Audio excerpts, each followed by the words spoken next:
गेल्या 4 दिवसापासून कोळी महादेव समाजाचे आमरण उपोषण. वास्तव्याचा पुरावा ग्राह्य पकडून अनुसूचित जमातीमधून जात प्रमाणपत्र मिळण्याची मागणी.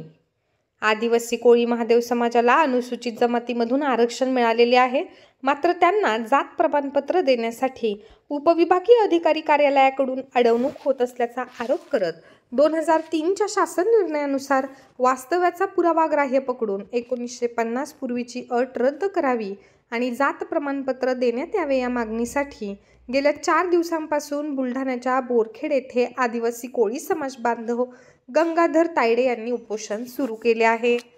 मागण्या मंजूर न झाल्यास बुलढाणा जिल्ह्यासह राज्यभरात तीव्र स्वरूपाच्या आंदोलनाचा इशारा यावेळी देण्यात आला आहे. घटनेमध्ये आम्हाला 342 नुसार आरक्षण आहे. आम्ही नवीन मागत नाही आहे. आम्हाला केवळ या ठिकाणी प्रांत अधिकाऱ्याकडे आम्ही या ठिकाणाहून मागणी करत आहे. केवळ आम्हाला 2003च्या शासन निर्णयानुसार जात प्रमाणपत्र देण्यात यावे. गेले 4 दिवस होत आले. आज उपोषणाला 4था दिवस आहे, मात्र शासन प्रशासन कुठलीही दखल घेत नाही आहे.